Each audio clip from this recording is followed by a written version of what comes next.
Hello, Tom. Nice to meet you. It's a little unusual.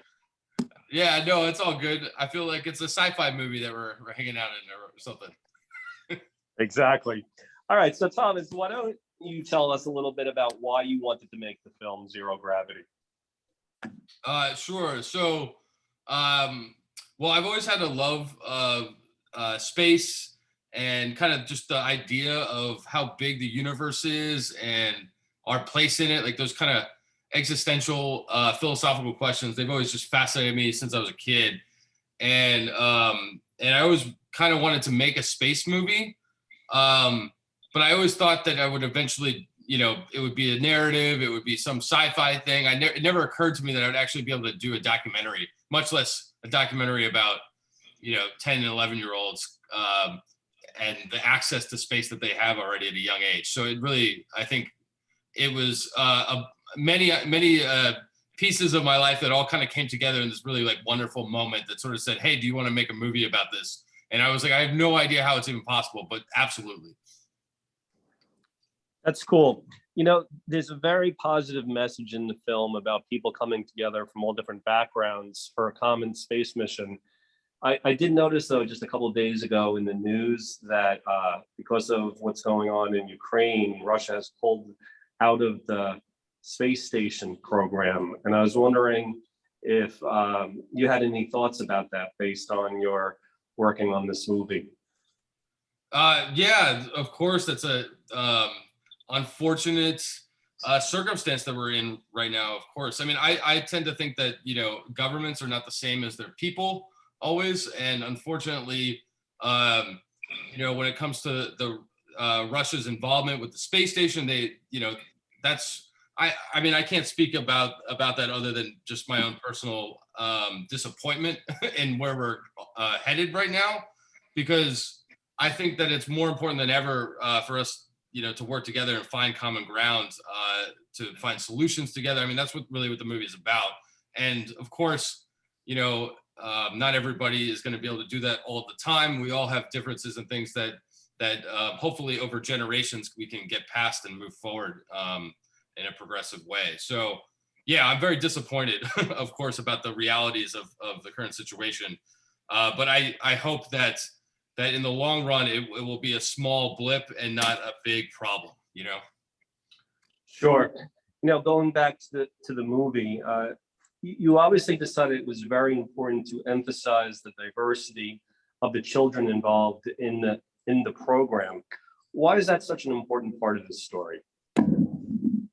Well, I guess the easiest way to answer that is why shouldn't it be? Maybe. I mean, this was just a circumstance that happened and unfolded in front of me. It wasn't necessarily like I set out to make a film that highlighted those things. It was, but at the same time, I like fully embraced it because it was a beautiful thing to see happen in front of me. Watching all these kids kind of work together, not having any like real care in the world about where each other came from or what their differences were. They were just friends first and collaborators, and it was just sort of a something that I thought that the world could really use more of. I find that our divisions in this country right now is just sort of appalling at times, and unnecessary completely. And watching the next generation kind of take that mantle in such a powerful way is something that I really think is important for us to move forward and find a path forward to a brighter future, and one that kind of benefits us all, really. I think it's absolutely imperative that access and opportunity is provided to all equally. Like many people, I'm a fan of reality shows, and this film seemed to be structured a bit like a reality show with the competition story angle. Why was this some aspect of the film that you wanted to emphasize? The competition itself, you mean? Yes. Well, I think that a documentary, especially one with kids, like you have no idea what's going to happen. You don't even know if you're going to have a movie when you start, really. So in a way, there was a little bit of like the competition provided some structural integrity to the narrative, really. Like there was always an ending at some some path, and hopefully the kids that I was following were going to get to experience the ISS. But that end goal, I think, just provided the drive and the momentum for the narrative to really take place in this form. I mean, the kids are kind of wondrous, and the stakes are sort of low in their environment, but finding their own what it meant to them personally is what allowed, I think, me as an editor and a director to kind of find the story and slot it into those beats within the competition. Really lended itself the gravity, no pun intended, that it needed for it to have a kind of pacing that I thought was appropriate, to experience. I hope so. Unlike a standard reality show, though, this movie looks like a big budget Hollywood sci-fi film. Tell me about some of the visual shots that you did in this movie, and how you made it look so big and so, like it was $1 million production here. I appreciate that compliment immensely, because this movie was done for a shoestring budget with 4 people primarily most of the time on set. So we used very small cameras, obviously, because of the kids. We didn't want to get in their face with it. We kind of wanted them to forget as much as possible that we were there. And then, I was not the one necessarily shooting things in space, but I did have access to a lot of NASA's archive that they provided graciously. And yeah, it was like a wonderful thing to kind of like comb through and find that connective tissue that really gave it that expansive scope. Because to me, it always represented all of us in a way. Like, yeah, this competition is just about this class and it's just about these kids in the film, but it sort of is metaphorically about all of us. We're all on this earth together, and it's only Earth what we really have. And the way the kids kind of talk about even like the global warming stuff and climate change and things like that was something special that was somewhat unprovoked. I didn't really ask them about those things, and so they kind of provided all that necessary weight to and the stakes that I felt like really allowed me to kind of pursue some of the grander ideas visually. But I did try to base it all from what happened in that classroom and why am I going there? Why am I searching for the footage of the Columbia or the space shuttle retirement and things like that. Like, it all had to mean something to me, and there's like a lot of educational value in the film. I also was trying to plant seeds in, so that when in a classroom, when an educator or a teacher brings it up with their students, like that, to kind of provoke those conversations about things that really fly by in the film. You can really kind of pull apart. Like, there's a line that I like, just specifically, one of the astronauts near the end, he basically says that people have been working and living in space as long as the kids in the film have been alive, and that's a really kind of wonderful, incredible thought to kind of dissect and think, well, how did we actually get to that point? So there's a lot of pieces like that I think sort of evolved and made the scope grander than just being in a classroom. And so I appreciate the sentiment, because I really did try to make it feel as big as possible and as important as I could. I liked one shot in the film when you had the kids and their teacher walking in slow motion. It reminded me of a film, shot that I've seen before. I forget which one it was exactly, one of the space movies. But was that something that you were attempting to do various times in the film? Yes, absolutely. That shot actually that you're talking about, I knew it was like, this was their last day really. And so I immediately had in my head the scene in Apollo 13 where they're walking down the catwalk, like into the Saturn rocket. And so, and that's in slow-mo, that's Ron Howard. And I was like, I'm going to do it just like that. So I flipped the camera on real fast in slow-mo, and the kids all kind of came at an angle in a way that I was like, I was like, oh crap. Like they didn't work because you don't get to do these things again. But this was like one example where I did try to get them to do it again. And it didn't work. They just were like bouncing all over the walls and stuff, because as soon as they realized that I was trying to set something up, it turned everything upside down. So I guess yes, I did do a lot of things in that way, where I was very conscious about how I could utilize or what that idea of the shot would represent, but it was very complicated sometimes because I would never have a second shot at it. So you always had to be the right place at the right time. And the idea always kind of had to, not, it didn't always work, but like even I always like, I tried to approach the kids in the class like they were in mission control often, you know, just like pretending that that's what it was. And that imagination led itself to a lot of ideas that were really cool to explore. What about some of the footage that you had that I would imagine that you had to get cleared through either NASA or the International Space Station? Can you tell us a little bit about the process of how you went about getting everyone's approval for this stuff? Yeah, it sort of just depends on the footage that you're talking about specifically. Like, so the NASA, like all the NASA stuff or most of the NASA stuff is pretty, it's in the public domain. So really you just have to credit it to who is responsible for the material. But it's all downloadable through NASA's site or their archive or even the US archive to some extent. But then there's also material in the film that's like looks like NASA's, but it might not be. Like it might be like an artist like took a bunch of NASA photographs and like did a time lapse, or like the Mars Curiosity rover landing. Like that was an artist that created that from a bunch of NASA photographs, as opposed to that being a licensed NASA material. So in that case, I would go to the artist that created it, as opposed to having to do it myself. So it really just depended. But NASA was, you know, they were like, I basically just asked them what I was looking for and why, and I would get, you know, a response back with like, here, check this archive out in this folder and see what you could find. But it was pretty low key. It wasn't super intense in that sense. Like some other material, like the glaciers and things like that, you know, those are different because that's like full stock footage that you go down a process where you pay for it, you license it, you put it in the movie, and that's it.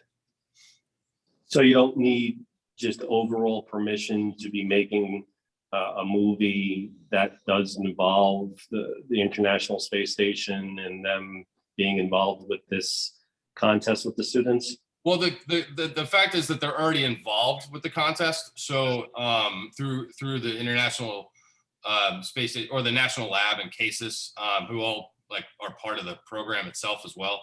So they're already aware of our like of us making the film in that sense. So it was a little bit like we didn't have to start from scratch, I guess, maybe is the easiest way to answer that question. And then, but like also like just in case there's other filmmakers in the audience, you know, NASA has like other film festival competitions where they sort of encourage you to download material, like from, you know, from, I think just maybe it's the main NASA website, but, and then, you know, submit your film where it utilizes parts of like material that they have with like stuff you shot. And I think they do that every year. So they're very open about like, you know, using the material that they provide for public use, and just crediting the people that need to be credited, or get permission when it's necessary if you're using a likeness of somebody. Like, so Jack Fisher, for instance, in the film, he didn't know we were shooting a documentary at the time he was on the space station. So we had to get permission from him. But everybody else was aware that we were making the movie, basically, you know? So right. I just didn't have a direct line of communication with him until he got home. So. That's interesting. Now, what about the kids? When you set off to make a film like this, I would imagine that you had a lot of kids to choose from, and then you probably narrowed it down. Tell me about the selection process for choosing which people to focus on in the movie. Yeah, some of it was just time and budget, really. Like I didn't have a whole lot of resources, so I couldn't, even if I wanted to follow every kid in the class. I did interview them all, but I really had to hone down just to try to find the story, really. I just didn't have enough, like I wasn't there every day. I was in the middle of another project while I was doing this a lot of the time as well. So I kind of had to be really just disciplined with what I was shooting when, and with the time of you know, my crew as well. And what I found was that, you know, like Carol stood out to me pretty early on because she just kind of had this natural leadership quality to her.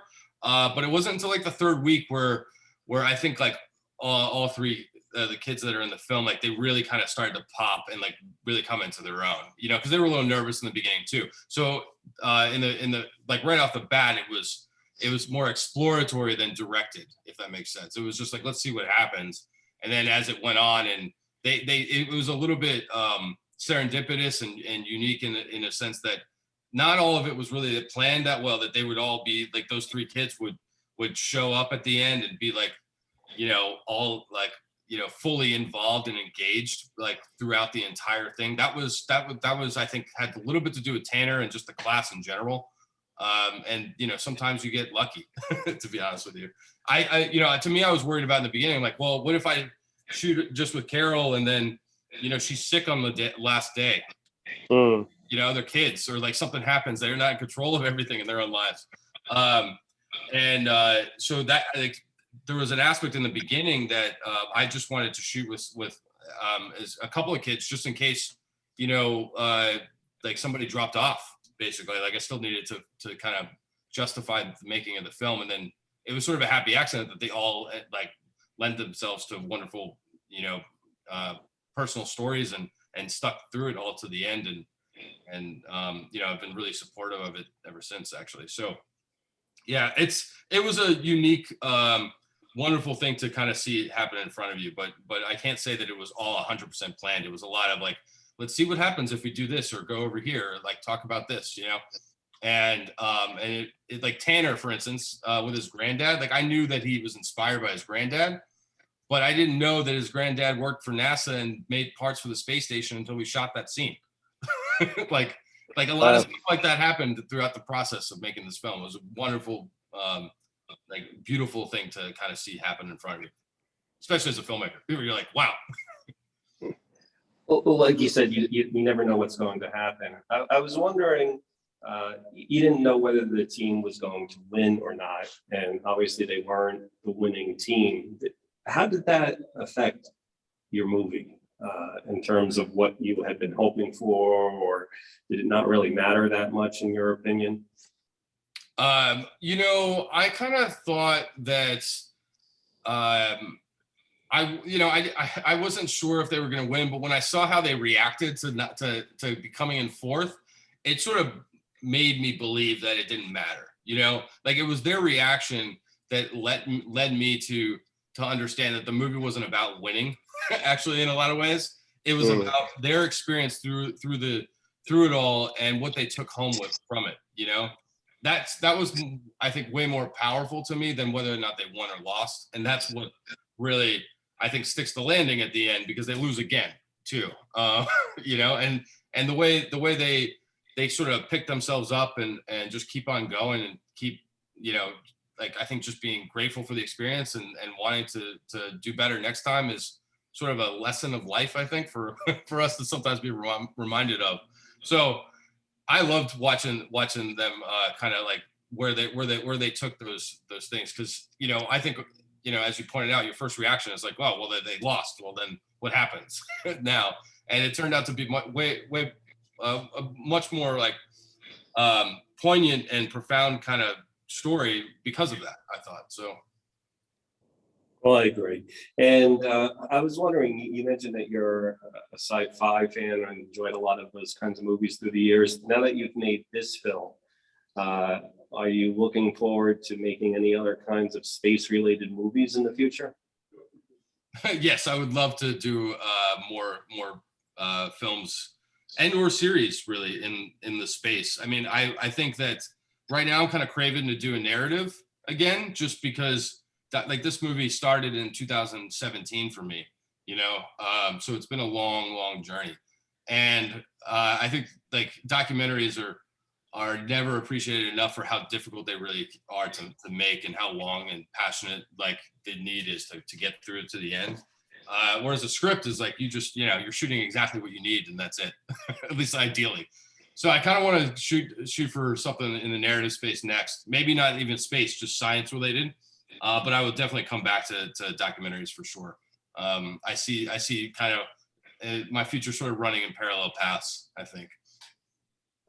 And what about, just one more question, you edited the film and you directed. That's a huge responsibility. Not everyone does that.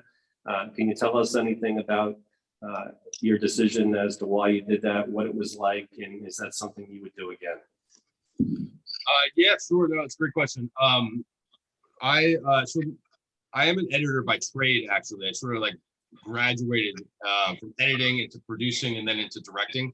Although I've always had the dream to direct my own projects, but you know, you kind of, it's a long road to kind of climb to get to where you want to go always, right?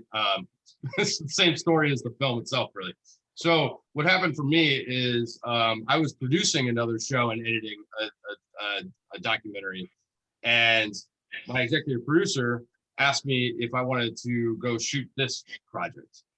In the beginning, it was just the orientation. We didn't know that there was a film to be made yet. And I, of course, jumped on the opportunity because that's really where I want to be, like, pursuing it, you know, for my career. And but I've always been an editor. I've done lots of documentary stuff, lots of narratives, some series, and so it all kind of led me to this film where I was doing both. Now, in a normal circumstance, I would have never edited this film as the director, just because I think you get too close and personal to things. But what allowed me to do it is that I shot the film much earlier than when I actually sat down to really edit it. There was like 3-year gap, almost 2.5 years, because I was in the middle of another project, and then COVID happened, and I finally had the time to pursue this project, you know, because it was a passion film. It was just me in my basement, really. So I was able to separate myself from the experience a little bit and just look at it as an editor, because of the distance, or the time, the distance between when I shot it and when I actually was able to sit down. But I would never do it if it was back to back. I don't think it would be possible. I think I'd get too wrapped into the things and think that things are important that are not, and all sorts of stuff like that. Like, you need that. Overall, what would you say is the most rewarding thing about this experience for you in terms of making this film? You know, I think there's two. So we had a screening last week with and Carol came to the screening because it was in the Bay Area, and that was really cool to see, because she's, like, you know, applying for colleges now, and like the kids in the theater were, you know, basically the age of that they were in the film. And so it was a really unique experience to kind of watch her grow up and, like, sort of be passing down that like knowledge and experience and inspiration to, like, the kids behind her. You know, that was a really special moment, I think, for me. And then the other side of it is just the success that we've had so far, and seeing how, you know, like, I didn't know that, like, I even had a movie when I made it. You know, it was such a crazy experience, and, like, in the middle of COVID, just making this film. It was, like, not a huge crew. It was like, I just kind of felt like I had to do it, and because of the experience that it left me with when I shot it, like, and just watching everything happen. I had no idea, though, that people would care about it or like it. STEM is also really dry to a lot of people. You know, I love space. I tried to connect all these dots, but seeing that it's working for audiences and inspiring, you know, conversations and things, like, that's by far the best, I think, result of this all is knowing that the fruits of the labor are making an impact in the way you wanted it to, is a beautiful thing to see. Well, it is an inspiring movie, and I hope that a lot of young people around the world get a chance to see it and maybe want to go into this sort of thing because of your movie. I want to congratulate you and thank you so much for doing this interview, and best of luck with the movie. Thank you very much. I appreciate it. Hope you all enjoyed the film. Reach out, go to Instagram, or, you know, our website if you're curious or want to know more.